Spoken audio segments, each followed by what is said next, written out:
J'ai le plaisir de vous présenter Arcadi Oliveres y Boadella, qui va nous parler de la crise financière, sociale et politique en Espagne, et qui tentera aussi de répondre par la même occasion à une question qui est intimement liée à cette crise, à savoir, l'Europe est-elle la solution ou le problème? Arcadi est actuellement professeur d'économie à l'Université autonome de Barcelone, membre de l'organisation Justicia y Pau et membre du conseil scientifique d'Attac Espagne. Et c'est à ce titre que nous, Attac 66, lui avons demandé de venir nous parler de ce qui se passe chez nos proches voisins, et bien sûr nous lui sommes vraiment très reconnaissants d'avoir accepté notre proposition. Il nous dira certainement la façon dont nos frères du peuple espagnol souffrent des politiques économiques ultralibérales et comment et pourquoi il paraît aussi les souffrir malgré la résistance ouverte des indignados, une résistance courageuse qui a occupé beaucoup de place dans les médias français. Il nous dira aussi, je l'espère, parce que moi personnellement j'ai beaucoup d'intérêt à ce sujet, les liens que ces politiques entretiennent avec le toujours douloureux passé franquiste du pays. Cependant, auparavant, je voudrais encore dire deux choses importantes pour achever de présenter notre conférencier. Arcadi a un long passé de lutte contre le franquisme et son engagement courageux a failli lui coûter cher.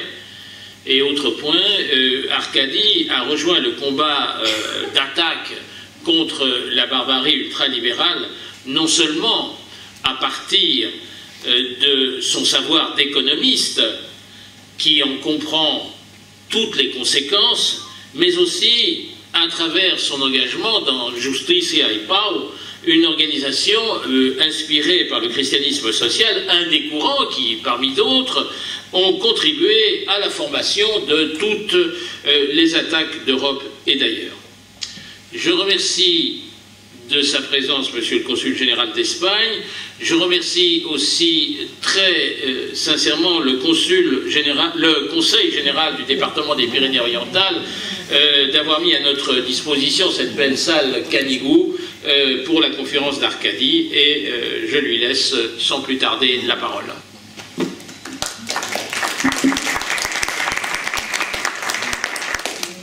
Merci Pierre-Luc. Bona tarda, buenas tardes, bon après-midi, bonne soirée à tout le monde. Je dois m'excuser de mon français. Vous remarquerez que ce n'est pas tellement bon que j'aurais désiré, mais je pense que j'arriverai à me faire comprendre. En tout cas, merci à Attac,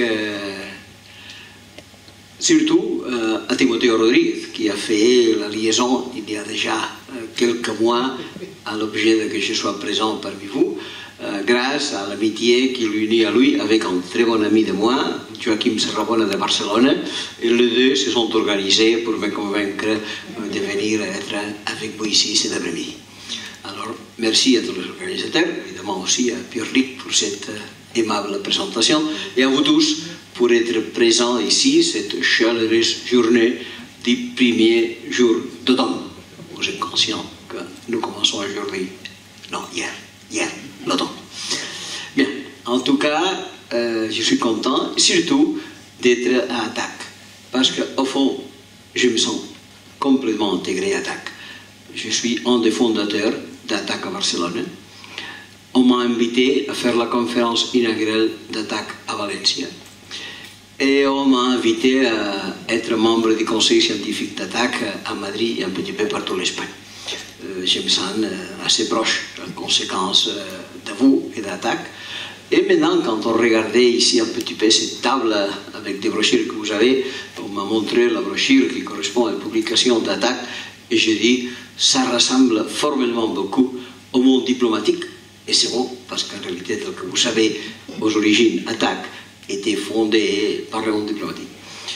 Et, excusez-moi de ma petite présomption, chez moi, je viens garder tout le monde diplomatique qui est à Paris depuis 1973 jusqu'à maintenant. J'ai une collection de 40 ans du monde diplomatique chez moi et j'en sens un orgueil de ça. Alors, de cette manière, proximité avec Attac, proximité avec l'esprit du monde diplomatique, et j'espère que proximité avec vous pour cette conférence. On m'a demandé que je parle de la crise, que vous avez très bien définie, économique, sociale et financière en Espagne. Je le ferai, et en deuxième partie, je tâcherai de répondre à cette question dangereuse sur les papiers de l'Europe. Commençons par la crise. Il faut dire que le capitalisme est un système qui n'est pas content s'il y a des crises fréquentes. Le capitalisme n'est pas un système stable. Vous savez qu'il y a des moments d'euphorie et il y a des moments de crise. Nous nous souvenons très bien, pour des raisons historiques, pas pour la mémoire personnelle, de la crise à Wall Street, l'année 29 du XXe siècle. Nous nous souvenons, quelques-uns parmi nous, aussi personnellement, de cette crise qui était appelée la crise du pétrole, qui était devenue à la fin des 70, au début des années 80. Et finalement, nous sommes tous souffrants de cette crise actuelle. Peut-être, à l'État français, on la voit un petit peu moins dure que chez nous, mais cette crise existe aussi. Ce sont des crises qui apparaissent de temps en temps, mais que jusqu'à maintenant avaient reçu, du point de vue de l'État, une réponse différente à la crise actuelle. Comment a réagi le président Roosevelt quand, à la fin des années 29, début des 30, est arrivée la crise financière aux États-Unis? Bien, il a écouté quelqu'un qui, à cette époque, était reconnu comme un des meilleurs économistes, encore maintenant, du XXe siècle. Il s'appelait John Maynard Keynes. Et qu'est-ce qu'il avait recommandé, John Maynard Keynes, au président Roosevelt? Une chose très simple. Si les entreprises ne font pas de l'investissement, c'est l'État qui doit le faire. Et à partir de ce moment-là, on a parlé même de l'action compensatoire, de l'action anticyclique de l'État pour freiner les crises. Ça s'était donné à ce moment-là, et tel que vous savez, ne sont pas mauvais les résultats qu'ils ont obtenus. Cependant, à ce moment actuel, cette réponse n'a été pas d'investir plus de côté de l'État, plutôt a été complètement différente. L'État doit couper, doit diminuer leurs dépenses, ce qui évidemment aggrave la crise d'une manière extraordinaire. Il faut dire que peut-être à ce moment-là, la réponse keynésienne n'était pas tellement applicable qu'elle l'était au XXe siècle, parce qu'il y a eu deux nouveautés importantes. Première, l'économie mondiale a été devenue financière. Plus que de l'économie réelle, nous parlons de l'économie financière. Les mouvements d'argent qui se font par tout le monde tous les jours est approximativement 50 fois plus grande que les mouvements de l'économie réelle. Nous sommes en conséquence dans le domaine d'une économie financière et pas d'une économie réelle. De manière qu'il est très très difficile de faire des actions de la partie du gouvernement. Et encore plus, dans cette économie financière, les mouvements de capitaux sont à l'ordre du jour. Et si à l'époque le président Roosevelt a pu investir, je ne sais pas, 100 000 millions de dollars pour aider l'économie américaine, à ce moment-là, le président Obama peut investir 100 000 millions de dollars. Et ces 100 000 millions de dollars, le lendemain matin, peuvent déjà être à Singapour, à Hong Kong ou aux Philippines. Parce que les mouvements de capitaux sont devenus complètement libres. En conséquence, ce qui était relativement facile à l'époque de Roosevelt n'est pas exactement facile maintenant. Et encore une dernière chose à ce premier point, qui est énormément important. L'économie mondiale est devenue spéculative. La spéculation domine tous les aspects économiques, absolument tout. Tu peux acheter des actions de Bonheur ce matin à Tokyo et tu peux les vendre cet après-midi à New York avec un certain bénéfice. Oh, il se les perd, évidemment. L'économie s'est mondialisée complètement. Et ça permet que plusieurs personnes, surtout des agents financiers, des agents boursiers, des agents bancaires, des compagnies d'assurance, travaillent dans le monde seulement avec unique objectif. Il s'appelle spéculation. Et cette spéculation, pour un côté, a trois raisons d'être. Première raison, Internet. Grâce à Internet, il ne faut pas que nous allions dans les marchés boursiers. Nous pouvons rester chez nous de bon matin, acheter, tel que je vous ai dit, à Tokyo et vendre le soir à New York. Deuxièmement, il y a une complète liberté de mouvement de capitaux. Je peux avoir toute ma fortune à Tokyo le matin et je peux avoir toute ma fortune à New York l'après-midi. Tel que vous savez, auparavant, ça n'était pas possible. Et vous êtes très proche de la réalité. Quand j'étais jeune, si quelqu'un voulait envoyer 1 million de pesettes de Barcelone à Paris, au moment qu'il arrivait au boulot, il était intercepté par la police. Elle ne laissait pas faire ces transactions. Aujourd'hui, non. Aujourd'hui, le mouvement est complètement libre. En conséquence, deuxième question. Et troisième question, il n'y a pas une seule autorité au monde qui tâche d'empêcher cette économie spéculative. Il n'y a pas une seule autorité au monde qui tâche d'empêcher cette économie spéculative. Tel que vous savez, il y a certain temps, juste la semaine dernière, nous avons fêté le 5e anniversaire, la crise a explosé. C'était à cause de la faillite de la banque Lehman Brothers qui a créé le panique boursier. Étant donné que je dois parler de la situation en Espagne, je vous dirais que ce désastre de banque nommé Lehman Brothers avait un directeur en Espagne. Et que ce directeur en Espagne s'appelle Luis de Guindos, qui est à ce moment notre ministre de l'économie. Mais ça c'est un petit peu les choses. Alors, au moment que la banque Lehman Brothers a tombé, le monde a eu peur. Et tout de suite, s'est créé, avec une certaine vitesse, ce qu'on appelle les G20, les groupes des 20 pays les plus puissants du monde, pour tâcher de travailler en contre de cette crise. Je lis, parce que c'est mon obligation, un petit peu les documents qui correspondent aux actions de G20 depuis qu'il est né jusqu'à maintenant. Il a parlé énormément. Il a parlé de tout, même a parlé de paradis fiscaux. Mais en réalité, comme action, le G20 a fait pendant tout ce temps une seule action qui s'appelle sauver la banque. Et puis, pas d'autres actions. Alors, évidemment, avec ces trois circonstances, la crise a été grave. Et les spéculateurs ont pu agir de la manière qu'ils ont voulu, sans scrupule d'aucune façon.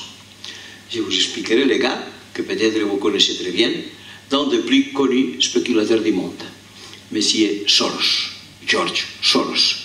Monsieur Soros, c'est une personne établie aux États-Unis, d'origine de l'Hongrie, et qui a été connu pendant plusieurs années comme le spéculateur le plus important du monde. Je pense que si vous me permettez, pendant 5 minutes, que je vous explique un petit peu une histoire de M. Soros, pour comprendre immédiatement comment peut être mauvaise cette situation économique spéculative que nous vivons actuellement. L'année 92, un moment que M. Soros a considéré qu'était un bon moment, il a donné à ses agences qui sont distribuées dans tout le monde une ordre. Demain, aller à la bourse et acheter dans chaque ville du monde tous les livres sterling, tous les sterling pounds que vous trouverez en vente. Le lendemain, M. Soros a répété la même instruction. Allez dans toutes les bourses du monde, acheter tous les sterling pounds que vous trouverez en vente. Les troisième jour, il a répété. Le quatrième, le cinquième, le sixième, pas le septième parce que c'était dimanche, le huitième, le neuvième, le dixième. Après 10 jours, M. Soros avait accumulé une énorme quantité de sterling pounds. Vous direz, est-ce que M. Soros est très riche? Oui, il est très riche. mais il achetait ses sterling pounds en demandant un crédit.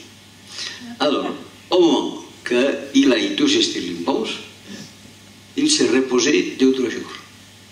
Mais à partir du 3e jour, il a réagi.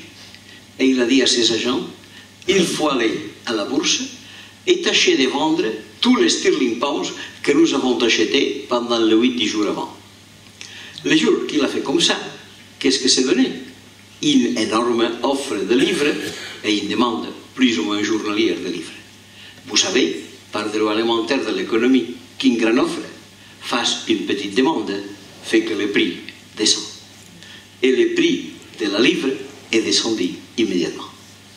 Les propriétaires des livres, ailleurs le monde, se sont rendus compte que la livre descendait. Ils ont eu peur. Et qu'est-ce qu'ils ont fait? Immédiatement, ils ont donné d'ordre de vente de leurs livres. Ce qui a augmenté encore l'offre de livres en vente et en conséquence, ce qui a fait descendre encore plus la valeur de la livre.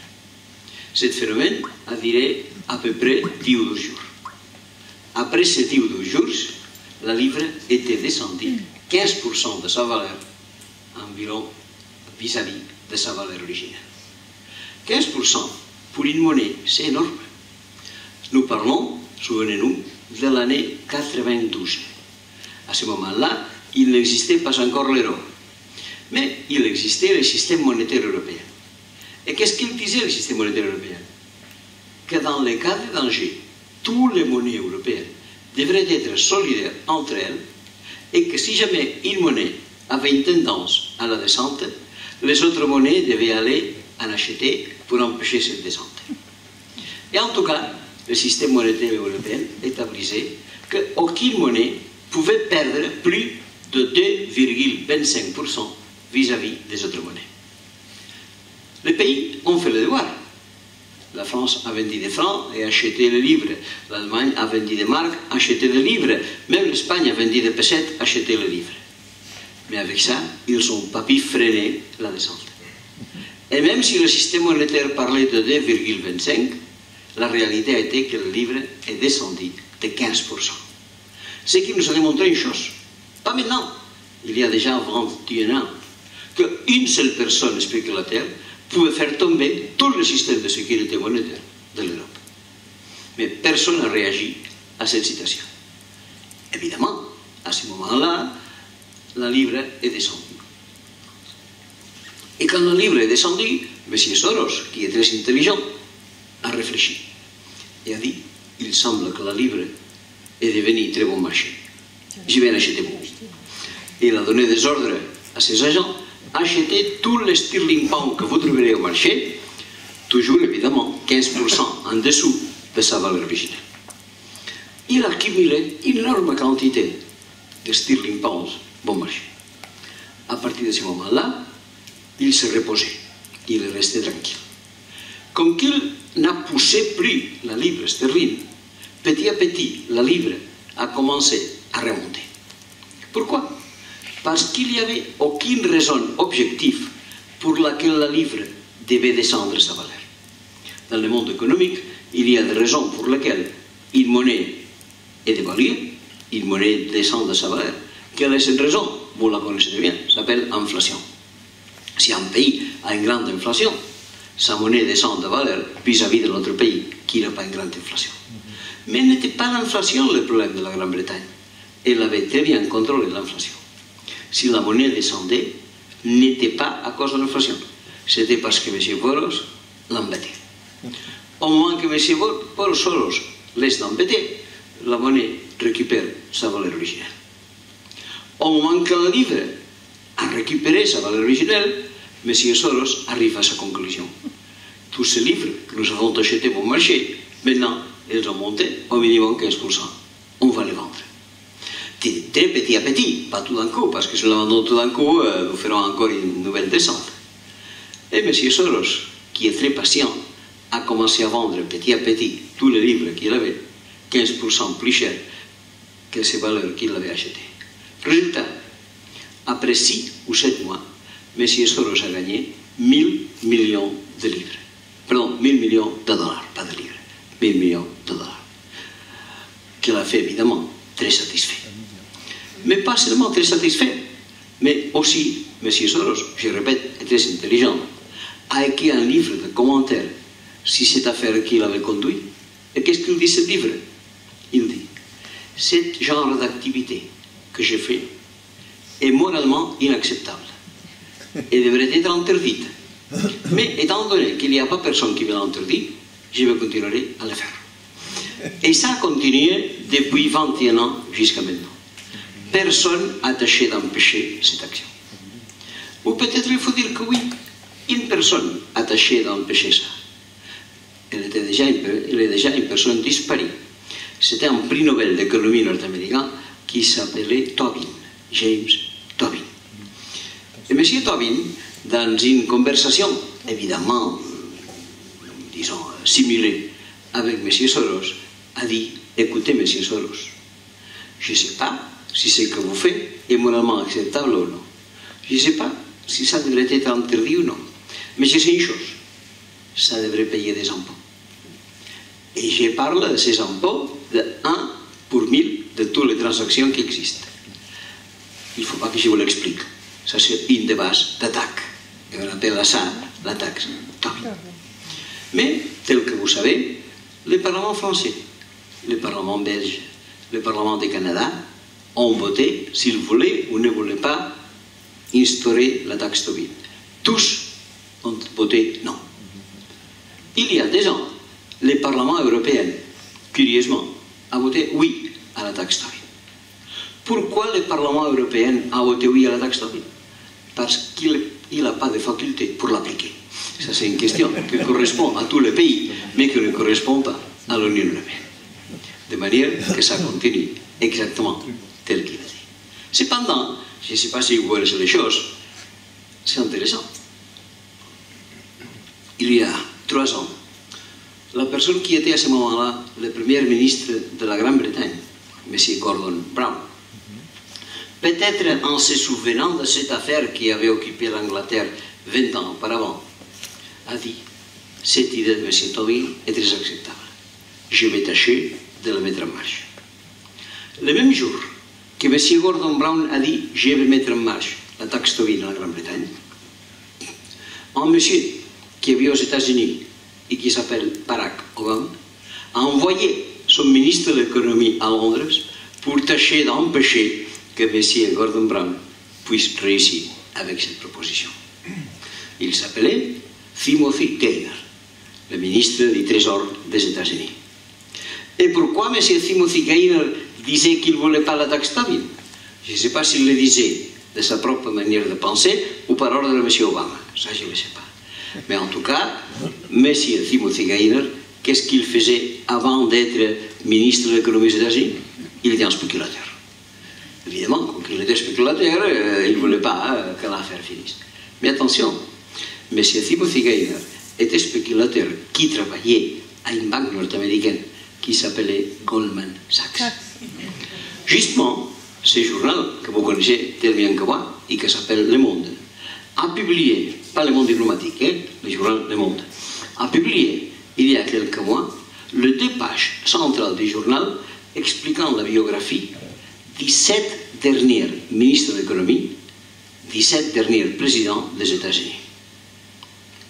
Toutes ces personnes, dans 5 cas, le ministre, dans 2 cas, le deuxième du ministère, les 7 travaillaient à la banque Goldman Sachs. Le pouvoir économique est dans les mains des spéculateurs. Mais pas seulement dans le ministère américain. Vous vous souvenez, il y avait un personnage qui s'appelait Papandreou. Il était le premier ministre de la Grèce. Tout d'un coup, il a dit, il faudra faire un référendum en Grèce pour voir s'il faut ou il ne faut pas payer les dettes. Le lendemain, cette personne était démissionnée. Et vous savez que le nouveau premier ministre de la Grèce, pendant quelques mois, s'appelait Lucas Papadimos. D'où est sorti Lucas Papadimos? Il était le délégué en Grèce de la banque Goldman Sachs. Mais probablement, vous savez encore une autre chose. En Italie, il y avait un très curieux premier ministre. Il s'appelait Silvio. Et tout d'un coup, nous avons connu que M. Berlusconi n'était déjà plus premier ministre. Moi-même, je pensais mieux, c'est pas mal. Mais quand j'ai connu que personne allait le succéder, je pensais que c'était encore pire. C'était M.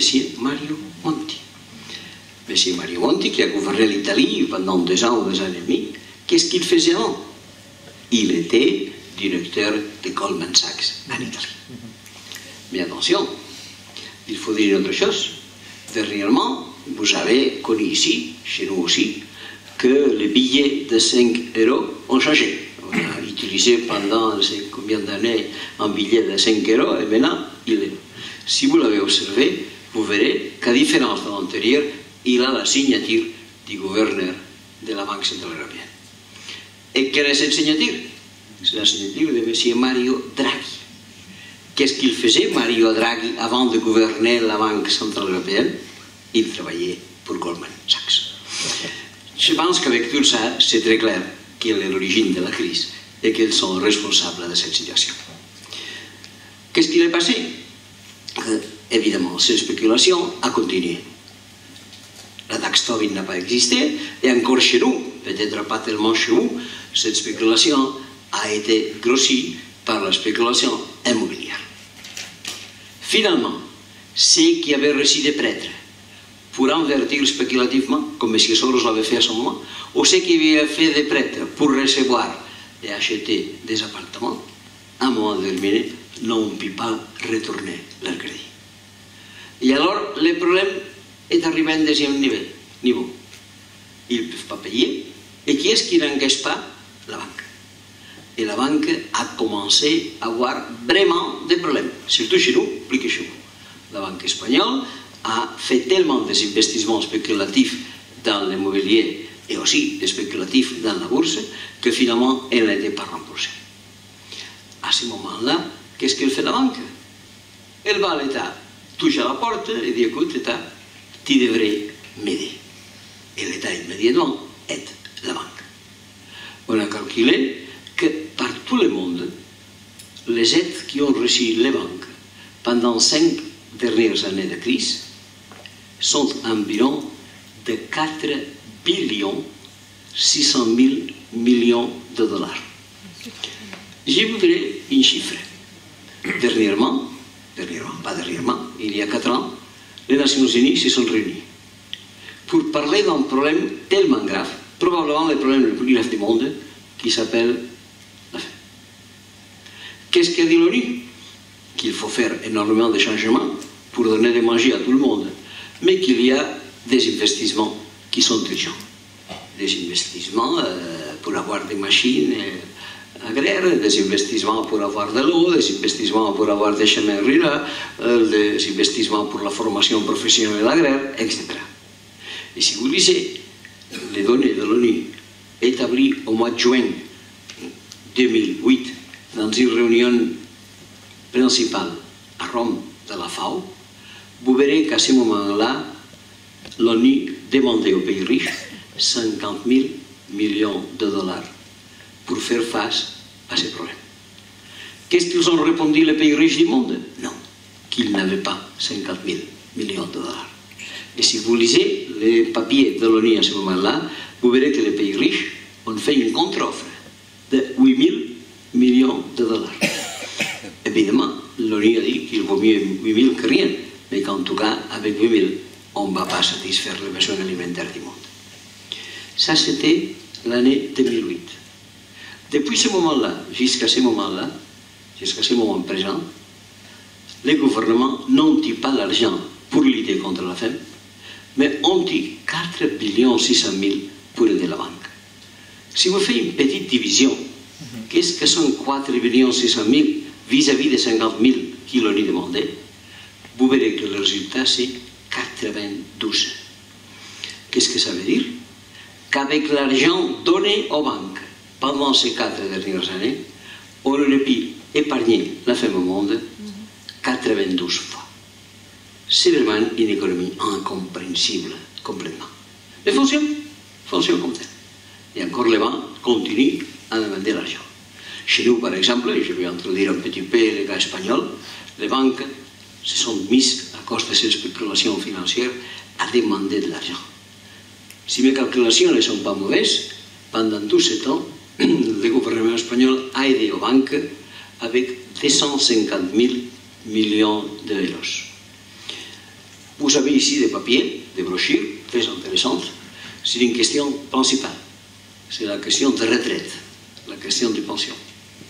Chez nous, en Espagne, payer à tous les retraités, à tous, les retraités qui sont âgés, les retraités qui sont des enfants sans père, les autres qui sont des malades, etc.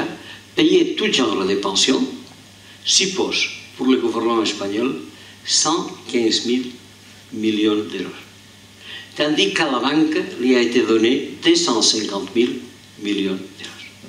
2 années et demie de pension sont données pour sauver les banques.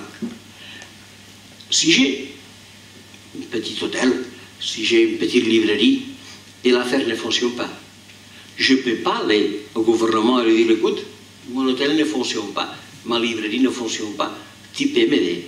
Probablement le gouvernement dirait, écoute, tu vas voir comment tu te ménages avec ton hôtel ou avec ta librairie. Ce n'est pas mon obligation de sauver ton affaire. Par contre, si je vais au gouvernement et lui dis, ma banque va mal, le gouvernement immédiatement dit, écoute, où est-ce que je dois venir pour sauver ça? Pour quelle raison cette différence de traitement? Parce que dans ce deuxième cas, l'État me dit non, je ne peux pas aider la banque. Je vais aider les clients de la banque, qui est une chose différente.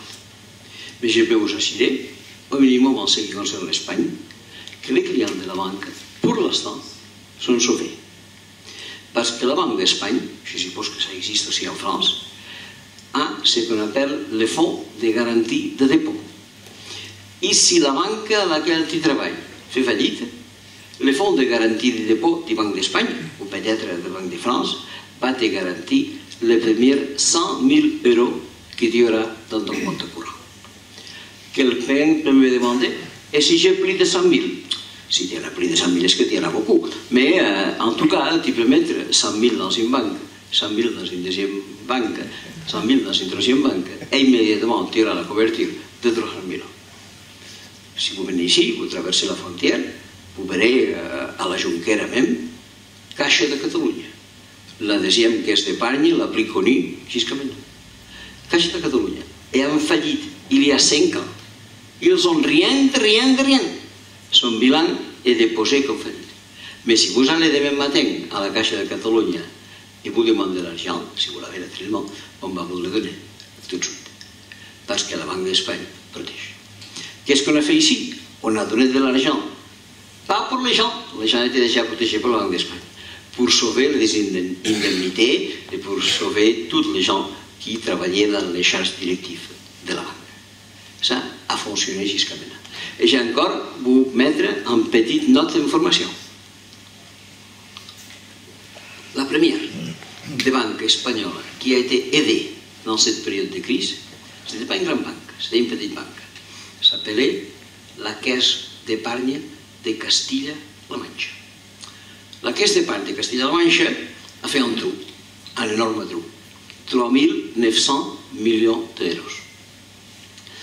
Je vous dis que 3 900 millions d'euros correspond à 3 ans d'augmentation de pension.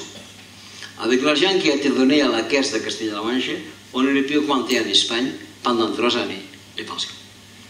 Tandis que maintenant elles sont congelées. Bien.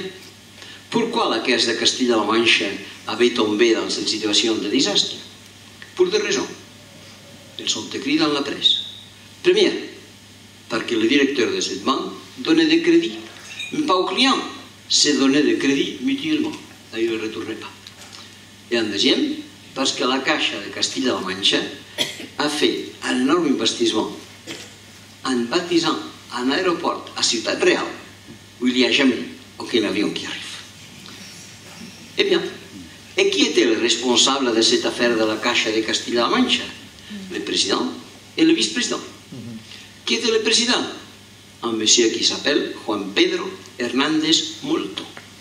Si vous lisez un petit peu qui est-ce que c'est ce monsieur, vous verrez que Juan Pedro Hernández Molto était, jusqu'il y a un an, jusqu'aux dernières élections générales, sénateur du PSOE, du Parti Socialiste, et membre aussi de toutes les commissions anticorruption du parti.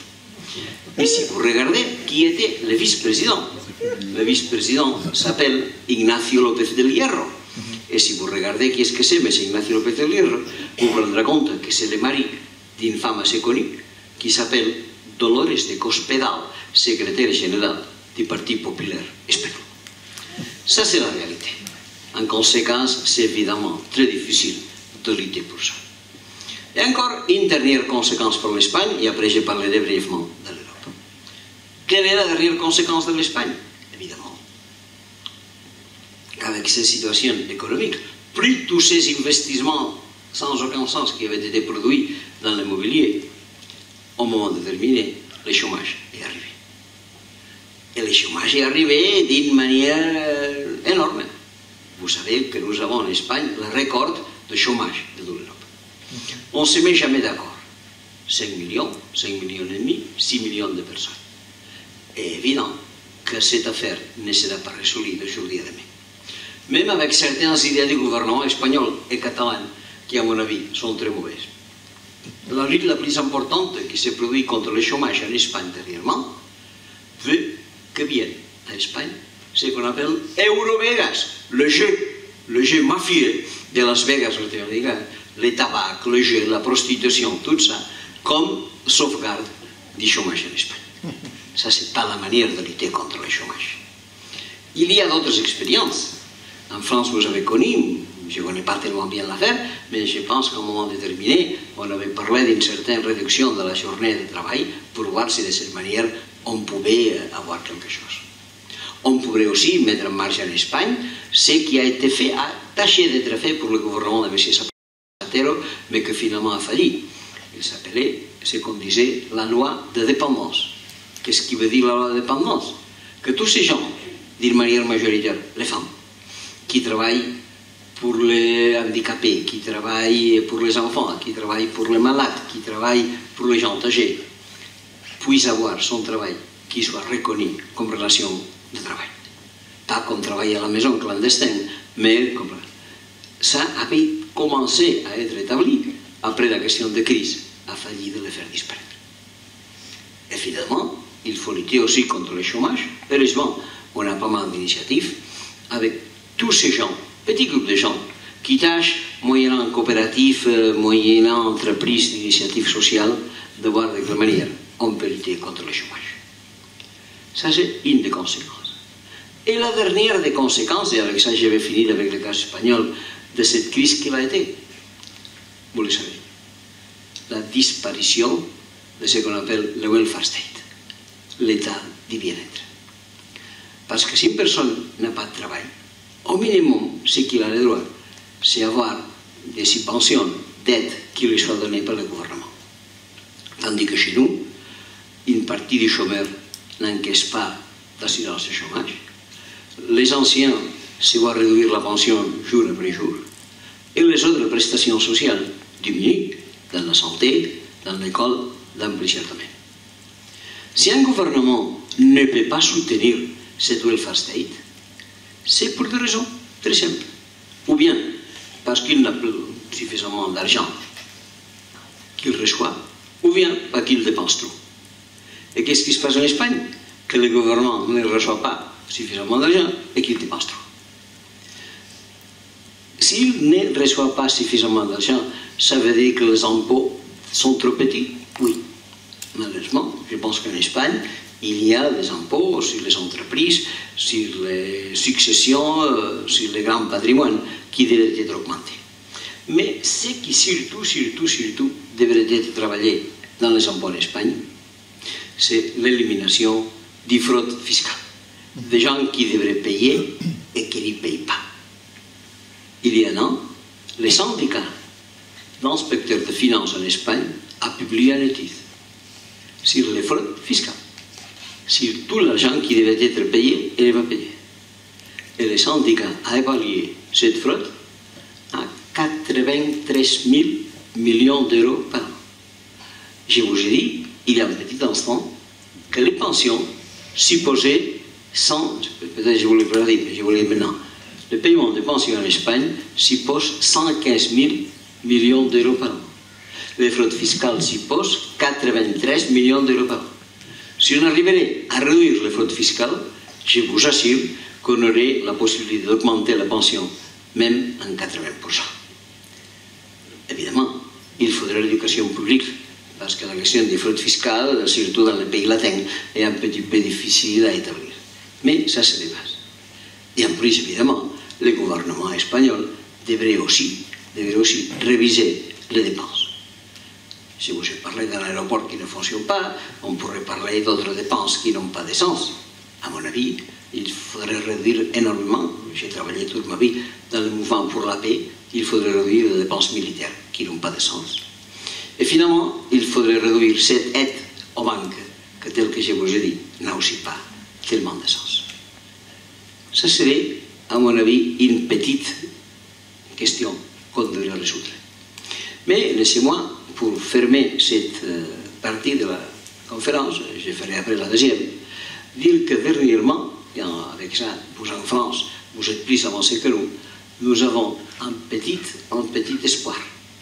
Dernièrement, ça veut dire dans les 10 dernières années, a commencé à proliférer chez nous ce qu'on appelle la banque éthique. Il y a des banques qui pensent pas seulement aux bénéfices, mais qui pensent au service des gens. Que l'argent qu'ils investissent soit distribué aux entreprises, aux familles, de manière utile. Je ne vais pas m'énergier avec ça, si vous voulez, après on peut faire un commentaire, mais la banque éthique pourrait être une bonne réponse. Et je vais, pour ne pas faire trop longue l'exposition, à faire une petite resituation de ce que vous m'avez demandé. Et dans ce domaine-là, l'Union européenne, c'est le problème ou c'est la solution?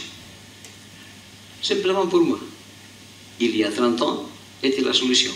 Maintenant, elle est le problème. Je peux vous dire que, à mon avis, j'étais à l'époque un fervent admirateur de ce qui ne s'appelait pas à ce moment Union européenne, s'appelait les communautés européennes. Pour nous, situés dans la dictature franquiste, l'Europe était cette petite lumière de liberté, de démocratie qui était au Pyrénées vers le nord. Et moi-même, j'étais déjà professeur à la faculté, j'étais chargé par mes supérieurs de faire des cours pour instruire les gens qu'est-ce que c'était les communautés européennes et qu'est-ce que seraient les avantages qu'on aurait quand on serait aux communautés. Et moi, j'étais fervoreuse des communautés européennes. Même, parfois, maintenant je ris un petit peu du résultat. Permettez-moi une petite anecdote. J'avais organisé des cours sur les communautés européennes dans des villes de Catalogne que peut-être vous connaissez. Une s'appelle Sabadell et l'autre Terrassa. Ce sont des villes, pas tellement petites villes, 150 000 habitants, dans lesquelles mon université travaille et il voulait que j'allais expliquer qu'est-ce qu'allait devenir la communauté européenne. J'ai organisé ce cours avec 5 ou 6 séances pour chacune des deux villes. Une séance pour parler des finances, une autre séance pour parler du social, une autre séance pour parler du commerce, etc. Et je me suis rendu compte que quand je faisais ces séances, il s'agissait de l'année 83. Je faisais ces séances d'explication avec mon enthousiasme sur la communauté européenne. Les inscrits étaient très peu. Il y avait 8-10 personnes dans chacune des séances. Tout d'un coup, un jour, je suis arrivé pour faire ma séance et j'ai trouvé qu'à la porte, il y avait environ 150 personnes. Je me suis réussi. J'ai dit, mais voilà, le sujet d'aujourd'hui, ça va intéresser aux gens. Les autres jours, je n'ai pas que 8-10 élèves. Maintenant, aujourd'hui, j'ai 150 élèves. Ça, c'est une bonne nouvelle. Mais petit à petit, quand j'avançais vers la salle de conférence, je me suis rendu compte qu'ils allaient à la salle du côté. Alors, je me suis demandé, eh bien, quel est le sujet qui réunissait à la salle de côté 150 personnes, tandis que mon sujet, qui sont les communautés européennes, n'attire plus que 8 ou 10 personnes. Je regardais quelle personne était annoncée à la salle du côté, et cette personne était la personne qui, à la télévision catalane, faisait le programme sur la cuisine. Le programme cuisinier de la télévision avait attiré 150 personnes, tandis que ma pauvre Europe avait attiré à 8 personnes. En conséquence, je peux dire que j'ai été amoureux de l'Europe à ce moment-là. Mais par contre, dans les actuelles circonstances, je réagis assez critiquement en face de cette communauté qui maintenant s'appelle Union européenne. Pour différentes raisons. Première raison, vous la connaissez, parce que c'est même inscrit dans le langage de l'Union européenne. Ça s'appelle le déficit démocratique. L'Union européenne casse complètement ce que j'avais appris quand j'étudiais le droit constitutionnel à la faculté. On me disait que la démocratie était la division de pouvoir, législatif, exécutif et judiciaire. Qui a le pouvoir législatif en Europe? L'exécutif. Qui fait les normes? Le Parlement peut-être parfois fait une petite supervision. C'est pas que ça. On a voté. Heureusement, en France, vous avez voté non. En Hollande, on a voté non. Et une constitution européenne. Avait été fait ça avec démocratie? Non. Si on veut faire une constitution, on doit bâtir un parlement constituant, ce qui n'a été fait pas dans ces cas-là. Après, ils ont dit bien, il semble que le peuple n'avait pas la constitution, on ne va pas le demander s'il avait ou non. Alors, ils ont transformé la constitution avec le traité de Lisbonne. De cette manière, aucun pays devrait faire le vote. Mais par raison de ces constitutions, l'Irlande avait l'obligation de soumettre au peuple ce traité de Lisbonne. L'Union européenne a soumis le traité de Lisbonne à l'Irlande. Et qu'est-ce qu'ils ont voté les Irlandais? Non. Et alors, qu'est-ce qu'ils ont dit depuis la communauté européenne? Ah, on va les mettre 6 mois de télévision sur l'Europe, continuer, matin, soir et nuit, et après 6 mois de plus, l'Irlande a voté oui au traité de Lisbonne. Ce n'est pas manière de procéder. Ce n'est pas du tout manière de procéder. Nous avons un professeur dans mon université, si quelqu'un veut le connaître, il s'appelle Joan Subirats, qui explique toujours la même chose. Dernièrement, on a vu l'élargissement des communautés européennes. On a vu encore dernièrement l'incorporation de la Croatie, de la Roumanie, de la Bulgarie, etc. Mais vous savez bien que tous les pays qui ont voulu adhérer à l'Union européenne ont dû faire, premièrement, ce qu'on appelle un purgatoire, pour démontrer qu'ils étaient bien démocratiques. S'ils n'avaient pas cette période de purgatoire, ils ne pouvaient pas rentrer. Et Joan Subirats explique, si l'Union européenne voulait entrer à l'Union européenne, on ne le laisserait pas faire. Parce qu'il n'a pas le consensus démocratique qui est établi. En conséquence, premier problème, manque de démocratie. Deuxième problème, manque de politique sociale. Un Français excellent à mon point de vue, qui s'appelle Jacques Delors, qui à ce moment-là avait présidé la Commission de la Communauté européenne, l'avait dit toujours, si nous voulons une Europe unie, il ne faut pas faire seulement des politiques économiques, il faut faire surtout des politiques sociales. Mais à ce moment-là, il y a eu 2 personnes, 2 chefs du gouvernement, qui ont dit que non, que l'Europe ne méritait pas de politique sociale. L'une était compréhensible. Il s'appelle John Major, et il était le fils spirituel de Madame Margaret. En conséquence, il n'est pas tellement ferveur de politique sociale. Mais ça me fait douleur que l'autre personne qui s'était opposée complètement à la politique sociale européenne s'appelait Felipe González. À ce moment-là, même s'il appartenait au Parti socialiste, il a dit non. De manière que l'Europe n'a pas, à ce moment-là, de politique sociale. Par contre, qu'est-ce qu'elle a cette Europe? Certainement, une politique économique avec une seule base, qui s'appelle l'euro. Ça, c'est une question que j'aimerais discuter avec vous après, parce que c'est possible que les perceptions sur l'euro soient différentes. En France et en Espagne. À ce moment-là, j'ai demandé plusieurs fois et publiquement la sortie de l'Espagne de l'euro. Et sinon, si on ne peut pas l'avoir, parce que ce n'est pas simple, faire une deuxième chose, qui a été déjà commencé à être écrit à Francfort, à Bruxelles et autres. L'euro de première ligne et l'euro de deuxième ligne. Un euro auquel appartiendrait vous, appartiendrait l'Allemagne, appartiendrait l'Hollande, la Finlande, l'Autriche, et l'euro de deuxième division, qui serait pour l'Italie, qui serait pour la Grèce, qui serait pour le Chypre, pour le Portugal, pour l'Espagne, etc.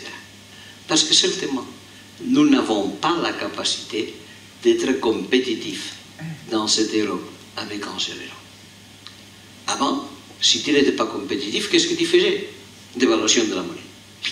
Tu changeais. Tu disais que le Deutsche Mark, au lieu d'avoir une valeur de 60 pesetas, avait une valeur de 80 pesetas, et tout de suite, tu avais une économie qui était compétitive. À ce moment-là, tu ne peux pas être compétitif avec la dévaluation. Les monnaies se sont soldées. Il y a une deuxième possibilité? Oui, c'est la compétitivité à l'Allemagne. Et comment s'établit la compétitivité à l'Allemagne? Vous le savez très bien, avec la technologie. Mais vous seriez d'accord avec moi que le Chypre, l'Italie, le Portugal et l'Espagne ne sont pas les champions de la technologie. Alors, finalement, si tu ne peux pas être compétitif avec la dévaluation et tu ne peux pas être compétitif avec la technologie, est-ce qu'il y a encore une dernière manière d'être compétitif? Oui, à la chinoise. Et comme est compétitif la Chine, vous le savez, salaire de misère. Si vous regardez à ce moment-là en Espagne, après les 10 ans, ou 12 ans presque, de l'euro, vous verrez que si on regarde le petit fromage qui parle de la distribution du revenu, quand on est entré à l'euro, la moitié du revenu social en Espagne était revenu des salaires, l'autre moitié était revenu du capital. À ce moment-là, les revenus de salaire sont, disons, 20 minutes sur une heure, tandis que les revenus du capital sont 40 minutes sur une heure. Le pouvoir acquisitif des assalariés, pas des capitalistes espagnols, a été diminué. En conséquence, je pense que c'est une grave situation. Première, manque de démocratie. Deuxième, manque de politique sociale. Troisième, une Europe qui ne nous convient pas. Quatrième, cette Europe a des citoyens de deux divisions. Première et deuxième. Première, nous sommes les autochtones. Deuxième, on en parlait en arrivant ici, les immigrés, qui ne peuvent pas avoir la libre circulation, qui ne peuvent pas avoir les droits de vote, qui ont des difficultés pour bouger, même s'ils ont des papiers en Europe.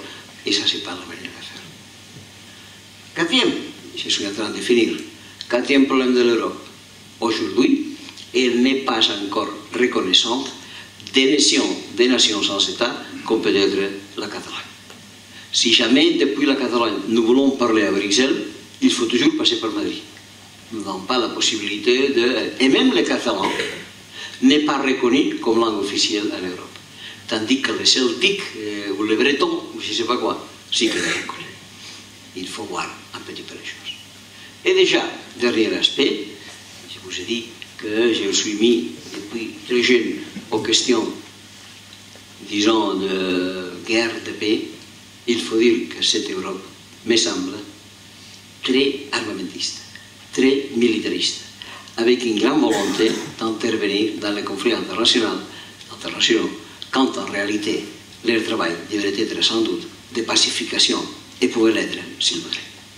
À ce moment-là, ça c'est pour moi ce bilan de l'Union européenne. On peut en discuter après. Et en tout cas, je vous remercie beaucoup de votre attention. Merci.